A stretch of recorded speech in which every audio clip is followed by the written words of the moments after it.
Mga kababayan ng PNP, ang ibig sabihin nito, malapit nang hulihin si Bato, si Abayalde, and sabi mga kababayan, kasali si Bongo sa kaso. Sa report ng Vera Files, pati po si Sara. Pero baka mauna mga kababayan si Bato de la Rosa. So anyway, si Bato de la Rosa, hinamon pa nga niya si Trillanes. Go ahead, Mr. Trillanes. Kaya tingin ko hindi man po tatakas itong si Bato. Willing siya at sa pamamagitan po ng kanyang voluntary surrender.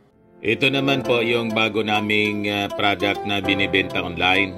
Eye Glow Serum, whitening po siya. Tingnan ninyo yung epekto sa aking anak na architect before and now. Yung mga inquiries po ninyo, dumiretso na lang kayo sa kanyang Facebook account, Riz Maravillas.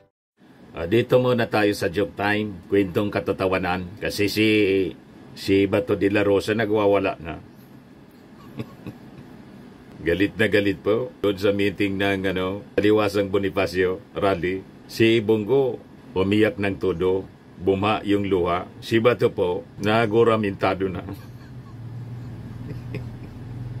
Dito muna tayo sa joke time po. Padala ni Maharlikans, WRS. Si Juan pumunta sa kanyang guro. Sinusukat yung talino. Tinanong yung kanyang guro, Ma'am, may isang eroplano niya. May kargang 50 sakong bigas. Naulog yung isa. Ilan yung natira? Sabi ng teacher, edi 49. Tama, sabi ni Juan. May tanong pa niya ako, series ito? O sige niya. Paano mo niya, Ma'am, ipapasok yung ilipante sa freezer? Napaisip yung guro. Paano nga ba? Sabi ni Juan. Buksan mo niya yung freezer, ipasok yung ilipante, isara yung freezer. Ganun lang. Oo nga niya, no? Ito pa niya, Ma'am. Paano mo naman niya ipapasok yung usa sa loob ng freezer? Sabi ng teacher, buksan mo niya yung freezer, ipasok yung usa, isara yung freezer. Sabi ni Juan, mali ma'am.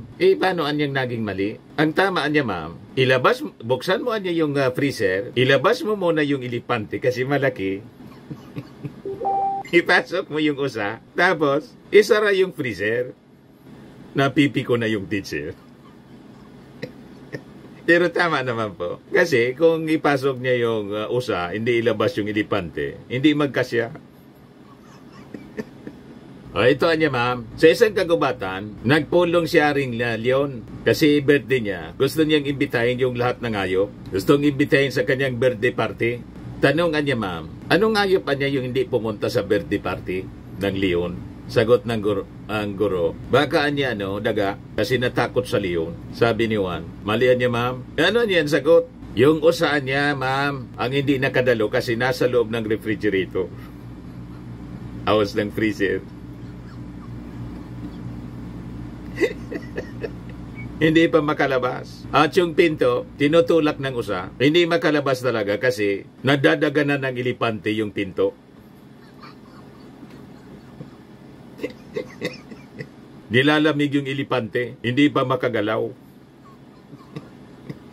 Ito niya ma'am, last na ito, promise. May isang matanda niya naglalakad, biglang namatay, isang lalaki. Ano niya yung kinamatay? Sabi ng guro, baka niya matanda na may heart attack, inatake sa puso. Sabi ni Juan, mali man ma'am. Ano niya ang rason bakit namatay? Na-aksidente niya ma'am, naulugan ng bigas galing sa eroplano.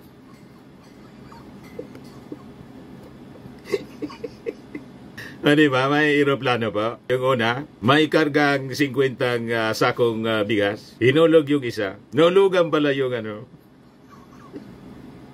yung matanda. Patay.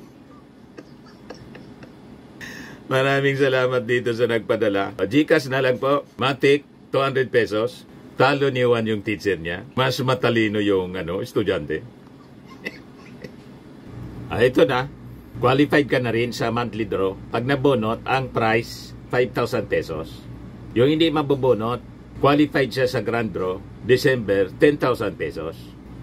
Ayos na pa. Dito na tayo sa kwento. Nagwawala po si Bato. Galit na galit sa Interpol. Palit ng paliit yung mundo, mga kababayan, ng mga kasama ni Digong sa war on drugs. Ito ngayon yung latest sa PNP. Yan report ng GMA. PNP ready to assist in serving possible arrest warrants versus Duterte allies involved in drug war. Uubusin po sila yung mga sangkot. Yan o, GMA News. The Philippine National Police said on Sunday it is prepared to provide assistance to the International Criminal Police Organization or Interpol should other warrants of arrest be issued against co-perpetrators of former President Rodrigo Duterte in his deadly war on drugs.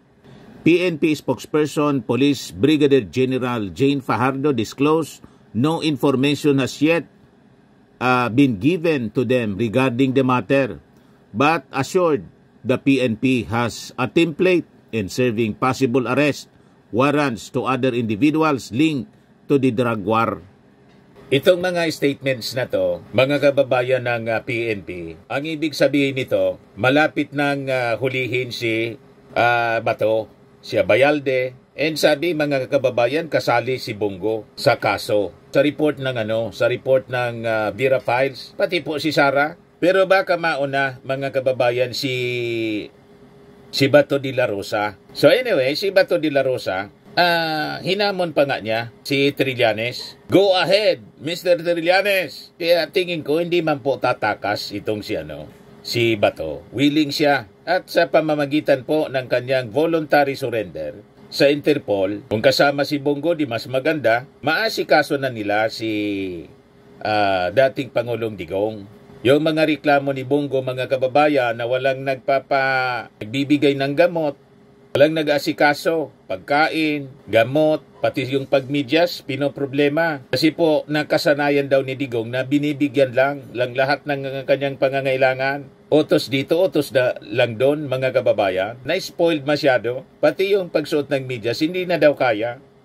Sabi yan ni Bongo, mahina na niya. Pero hindi natin maintindihan. Mahina na pala si Digong at kailangang ma-hospital. Dinala pa nila, inayaan nila na mag-rally doon sa Hong Kong. Ang lakas-lakas pa ni Digong doon sa Hong Kong. Nang mahuli, biglang nanghina.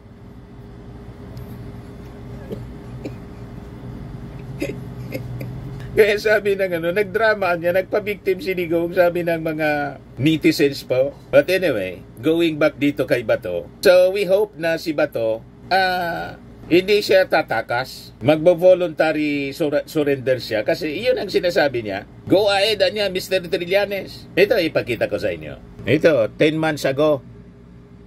Ito yung sinasabi ni Bato. Go ahead, make my day, Mr. Trillanes. Sabihan mo. Sige ka lang, ngak dyan ng ICC. Sige. Go ahead. Kahit sumama ka pa, mag-serve ng warrant. Sumama ka. Ikaw mismo magpusa sa akin. President. Sumama ka pa dyan. Ikaw mismo magpusa sa akin. Sabi ni Bato. Pero ngayon mga kababayan, galit na galit si Bato, nagwawala. Doon sa meeting sa Liwasang Bonifacio, yung rally nila, si Bongo nag-iiyak. Si Bato, grabe po yung yung emosyon ni Bato. Ito, nag-aapoy si Bato. Yan nag-aapoy na Bato. At a pro-Duterte rally kahapon, Senator Bato de la Rosa lashed out at President Bongbong Marcos accusing him of prioritizing foreign interest over Filipinos by cooperating with Interpol in Duterte's arrest. Ako, naging Chief PNP, Philippine National Police Chief ako. Alam ko ang papel ng Interpol sa mundo. Commitment to Interpol. Balls. Sabi niya po, presidente ka ng Pilipinas, magpapapressure ka sa Interpol. Sabi po ni De La Rosa, questioning Marcos' stance. He also claimed that the government was more eager to go after Duterte than Interpol or ICC itself, asking sinong siniservisyohan niya. Sino ko daw natin yung sovereignty sa ICC? Sa foreign power, ang sinoko po ang sovereignty nung panahon ni panahon ng amo mong si Digong. Gusto na nga niyang maging province yung Pilipinas. O diba? Pero yung ating Pangulo, hindi po sinoko. May obligation tayo sa Interpol. Yun ang nakalimutan ninyo. Panoorin natin mga kababayan ang nagliliyab na Bato. Yan Madali lang. Interpol! Bullshit!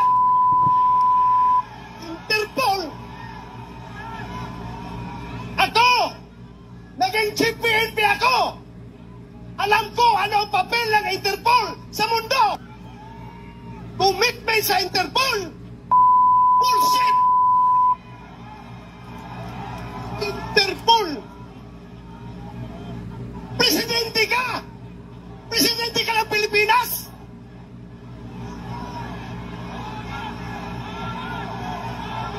Presidente ka ng Pilipinas! Yan gustong mangyari ni Bato, yung presidente ng Pilipinas dapat hindi mag-cooperate sa Interpol. I-defend dapat si Digong. At sila lahat dapat i-defend kasi sila mga Filipino. So humihiling sila ng pabor. They're expecting favors from President Bongbong. Pero sabi nga po ni Katunying tapos ni Anthony Taverna, Jerry Baha, paano manan niya? Araw-araw, tinatawag mong banag-banag, ngiwi. Ano yan, consolation? Para bigyan kayo ng pabor. Malinaw mga kababayan yung sinabi ni Katunying tapos ni Jerry Baha. Hindi naman talagang pigilin ng Pangulo yan eh. Yung arrest warrant na yan, isiman yan o Interpol. Kaya lang, meron ka ba naman kang konsolasyon na pigilin yung arrest warrant, walang lubay ang mga Duterte, katitira sa'yo. Ba't ka naman gagawa ng mabuti sa isang taong araw-araw ay tinatawag kang bangag, adik, diktador. Tapos pagpaplanuhan ka bang ipapatay? Paplanuhan ipapatay. Kasa pa kayo. Mo ba yan? Parang tama, iba rin talaga pag may kausap kayo ibang tao eh. Yan din naman yung binabanggit natin nung nakaraan na parang nag-extend ka ng reconciliation and iniaabot mo, pero inaabot mo yung kamay, tinataga yung kamay na sinasabing bangag ka. Ba't mo kami abutin? Bangag ka. Adik ka. Lahat. Paano nga naman mangyayari? Kumbaga, umaasa ka sa kapwa mo na mabuti ang gagawin sa'yo, pero ginagawan mo naman siya ng masama araw-araw. Yun ang sinasabi natin. Naintindihan mo na ba to? Masyado kayong abusado. Spoiled. Gumawa kayo ng masama, ayaw ninyong managot. At yung ating Pangulo, walang tigil ninyong sinisiraan, araw-araw tinatawag na bangag sa mga rallies ninyo, diktador. Tapos, umaasa kayo na tutulungan kayo, pipigilin yung Interpol, sinagad ninyo yung pasensya ng ating Pangulong Bongbong Marcos. Wala kayong makumbinsi na support dito sa mga mass movements ninyo. Kaya kayo-kayo na lang ang nag-iingay. Tapos si Sara Duterte, hindi daw sila yung problema. Hindi niya problema yung mga Duterte. Ang problema niya, yung presyo ng mga bilihin, lalo na yung bigas. Hindi sila magka-move on mga kababayan sa 20 pesos na promise daw ng ating Pangulo. Isidi ko nga po, 7 pesos ang prinamis niya nung kanyang administrasyon. Tanong natupad? Di ba hindi? Yan rice, 7 pesos per kilo. Panoorin natin yung promise ni Digong. We are also working on long-term solutions on top of this agenda to lower the price of rice. We need to switch from the current quota system in importing rice to a tariff system where rice can be imported more freely.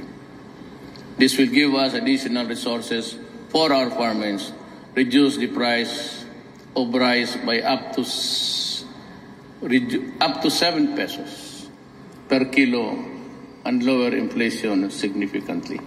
Ano nangyari? Pagkatapos ituturo ni Sara, yung ating Pangulong Bongbong Marcos na nag-promise ng 20 pesos, mas malala si Digong, yung tatay mo, 7 pesos.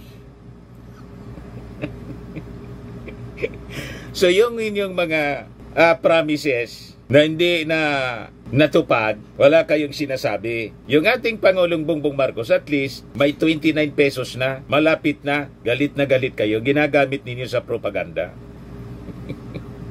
Na hindi problema ang mga Duterte, kundi yung bigas, yung inflation. Huwag kami, Sara.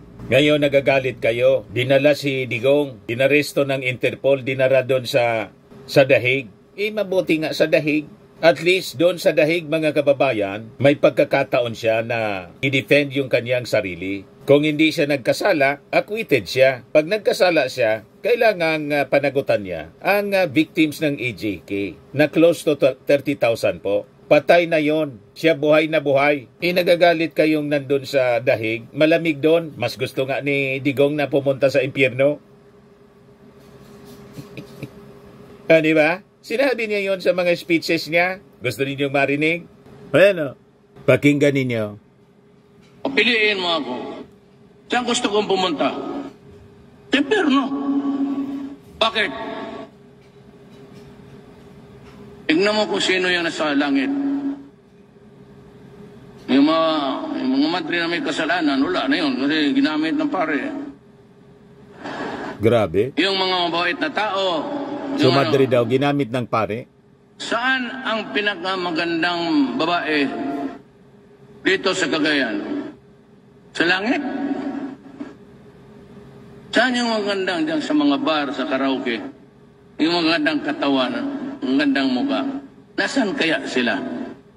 Nasa impyerno. Anong gawain mo sa langit? Akbayan mo sila? Amoy-amoyin mo? Utang inang San Pedro na yan. Kita na ninyo? Pati yung mga madre, binastos niya. Yung mga madre daw, ginagamit ng pari. Pagkatapos, pati si San Pedro, minura niya. So, mas gusto niya sa impyerno kaysa sa langit. So, mapalad si Digong. Kasi, at least, hindi pa siya sa impyerno, mga kababayan dinala ng Interpol, kundi sa malamig na lugar sa the Netherlands para mabigyan siya ng pagkakataon na magbago. Pagkatapos, iyak na iyak si iyak si Bongo. Kasi kahit daw tsinelas, wala. Ayan ba yun? Ng mga taga-ICC na yung ating dating Pangulo maglakad ng nakapaa. Wala daw tsinelas. May sapatos nga, kitang-kita doon sa sa aeroplano, naka-rubber shoes si Digong. Yan malinaw na naka-rubber shoes. Pagkatapos, nakapaada na lang daw si Digong. Ang lamig-lamig daw sa dahig. Ito nagpapaawa, nagpapabiktim po para gatungan yung revolusyon. Huwag kami posturang-postura si Digong. Alangan man nakatsinilas yan, naka-Amerikana. Huwag kayong paniniwala sa fake news na pinapakalat nila. Kasi ang factory ng fake news, one-man factory, sabi ni E.S. Bersamin, si Digong mismo. Ngayon, i-share ko ito mga kababayan na isang essay, commentary ng isang mamamayan. Napakaganda yung kanyang commentary rito, shared by Yayam Dizon, isang Marcos supporter. Pagkatapos, ito, galing sa panulat ni Miss Hannah Sapanta. Yan, dumating na ang araw ng pananagutan ni Duterte. Duterte's Day of Reckoning has arrived. So, di ba sinabi ni Digong? Quoting Digong ni Sara mismo. Yun daw ang sabi sa kanya ng kanyang tatay. There is a day of reckoning. Alam natin na ang patungkol ni Digong na isang araw mananagot ang ating Pangulong Bongbong Marcos sa ginawa sa kanya. Pero sa presente po, itong day of reckoning sa kanya po tumama. Siya yung pinapanagot doon sa AJK ng more than 30,000 na mga Filipinos na ngayon po lahat na bumalik na po sa lupa yung kanilang katawang lupa. Pero si Digong buhay na buhay pa. So sabi dito ni Miss Hannah Sapanta, si Rodrigo Duterte ay hindi na ang lalaking nasa podyum, nagmumura at nagbabanta. Hinahamon ang mundo na pabagsakin siya. Wala na ang mga hepe ng pulis na tumatango sa kanya. Wala na rin ang mga tagapagtanggol ng kanyang madugong pamana. Ngayon, mag-isa na siya at pinapanood siya ng mundo habang dinadala sa lugar na minsan niyang kinutya ang International Criminal Court sa dahig. Nasabi ni Digong, pagsisipain ko kanya yan.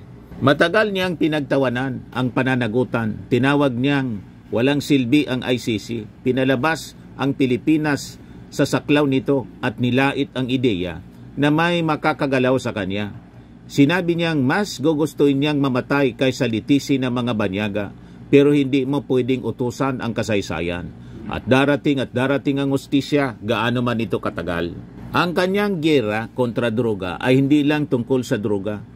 Isa itong giyera laban sa mahihirap, laban sa mga lalaki, babae, at maging mga bata na walang awang pinatay sa iskinita, kinaladkad mula sa kanilang bahay. Pinaslang sa kalsada habang ang mga kapitbahay ay tahimik na nagtatago sa likod ng manipis na dingding. Ayon sa opisyal na datos, 6,200 ang napatay ng pulisya. Pero ayon sa human rights groups, mas malapit ito sa 30,000. Ang totoong bilang, nananatili ito sa mga kwento ng inang lumuluha habang yakap ang larawan ng kanilang anak. Sa mga bakanting upuan, sa hapagkainan, sa katahimikan ng mga squatter kung saan natutong ibulong na lang ang kanyang pangalan sa takot. At ngayon, sa unang pagkakataon si Duterte ay hindi na ang birdugo, siya na ang nililitis. Ang korte na haharapin niya ay iba sa anumang naranasan niya noon. Wala nang mikroponong pagsisigawan niya ng mura.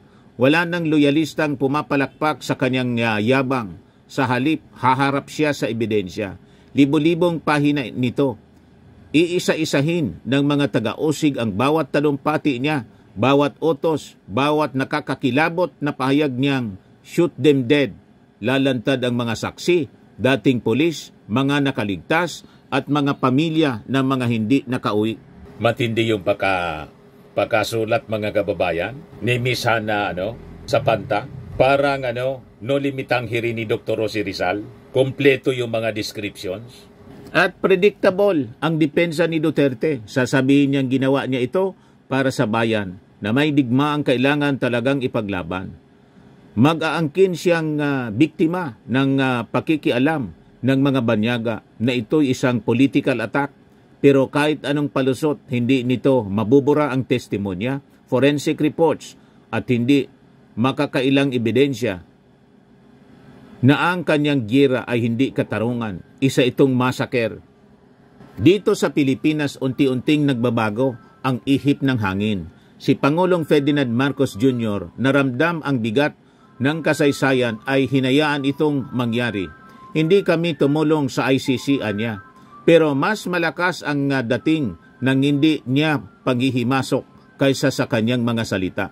Alam niyang hindi na sulit ang pagtatanggol kay Duterte.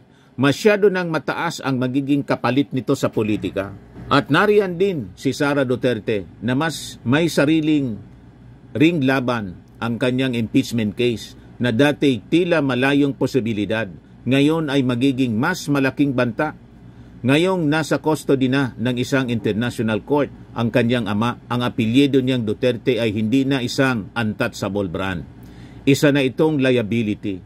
Ang parihong kongresong dating natatakot sa kanyang pamilya ay maaring makita ito bilang isang pagkakataong kumalas bago pa sila mismo madamay at hilain pababa. Samantala, ang pinapakalat na tauhan ni Duterte, pinakatapat pala na tauhan ni Duterte, si Senador Bongo, ay abala sa damage control. Tinatawag itong kidnapping at nagbababala tungkol sa pangimasok ng mga banyaga. Pero para sa libu-libong pamilya na naglibing ng kanilang mahal sa buhay nang walang hustisya, hindi ito panghihimasok. Ito ang sandaling sinabi sa kanila na kailanman ay hindi darating. Itinayo ni Duterte ang kanyang imperyo gamit ang takot. Pinaniwala niya ang mga tao na ang karahasan ay katumbas ng lakas, na ang pagpatay ay katumbas ng pamumuno. Pinaniwala niya ang buong bansa na hindi siya kayang galawin. Pero ngayon, habang nakaupo siya sa kustodya, naghihintay ng paglilitis para sa crimes against humanity, unti-unting bumabagsak ang ilusyon na ito. Ang ilusyon na yon. Susubukan niyang gawing drama ang lahat na siya ay isang martir, isang makabayang pinagtaksilan. Sasabihin niyang iniwan siya ng sarili niyang mga kaalyado. Pero kahit paano niya ito paikutin, isang katotohanan ang malinaw. Hindi na siya ang birdugo, siya na ngayon ang nililitis. Para sa mga inang naglibing ng kanilang mga anak nang walang kasagutan, para sa mga batang lumaking walang ama, para sa mga pamilyang pinilit magpatuloy nang walang hustisya. Hindi ito ang katapusan, pero ito ang simula. Isang matagal ng ipinagkait na pananagutan. Isang sandali na sa loob ng maraming taon ay tila imposible. At para sa mga patuloy pa ring nagtatanggol sa kanya, tanungin ninyo ang inyong sarili. Totoo ba kayong lumalaban para sa hustisya o nalulong na lang kayo sa kapangyarihan? Gusto nyo ba talaga ng mas magandang Pilipinas o napaniwala lang kayo na ang dahas ang sagot? Dahil ito, ang sandaling ito na si Duterte ay nasa posas, ay pinakang malinaw na patunay na ang takot ay hindi kailanman magiging mas makapangyarihan kaysa sa hustisya, na ang kapangyarihang itinayo sa dugo ay laging babagsak, na walang sino man, gaano man kalakas, gaano man kalupit, o gaano man kadaming sumasamba sa kanya, ang nakakataas sa batas. Hindi ito tungkol sa politika, ito ay tungkol sa tama at mali. At ngayon, pinapatunayan ng mundo na kahit gaano karaming propaganda, kahit gaano karaming online trolls, kahit gaano kalawak ang naiwan niyang lagim, may isang katotohanan hindi mababago. Ang pagpatay ay hindi pamumuno, ang hustisya ay hindi pagiganti. Ang totoong bayani hindi nang iiwan sa daan ng mga patay na katawan. Note, this article was originally written in English by Miss Hannah Sapanta. I just translated it in Tagalog, sabi ni Yayam Dizon. Ayan po si Digong ngayon. Naging maamong tupa. Ito si Digong sa Hong Kong rally. Kung hindi ninyo kaya, paski anong klase yung problema, kung hindi na ninyo kaya, tawagan ninyo ako.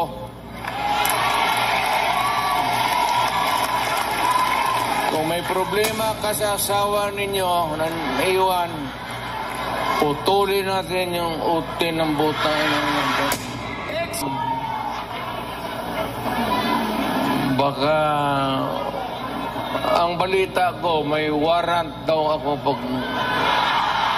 Hindi, totoo. Yung sa ICC or something. Matagal na akong hinahabol ng mga putang ina.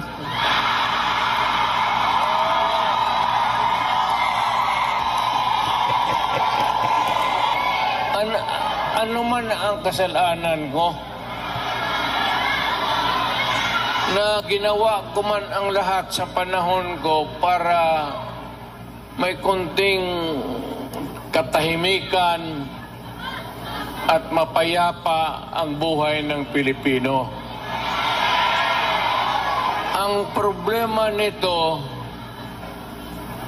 ewan ko kung ang tingin ng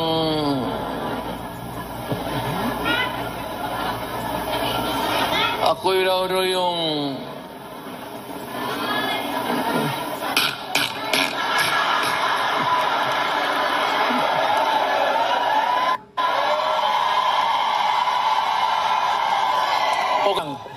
ito ganito na lang. Napakalakas pa ni Digong dito. Assuming na totoo talaga yung naririnig ninyo. Bakit ko ginawa yan? Para sa sarili ko? Para sa pamilya ko? Para sa inyo at ang inyong mga anak sa ating bayan. Total, kung ganito man talaga ang swerte ko sa buhay, okay lang, tatanggapin ko yan. Wala tayong magawa hulihin tayo kung ikulong tayo. Kaya lang, in the meantime, mag-contribute kayo, baski $5, $10, para paglabas ko sa presuhan, pagawaan ninyo akong monumento katabi ni Rizal. Si Rizal may hawak na libro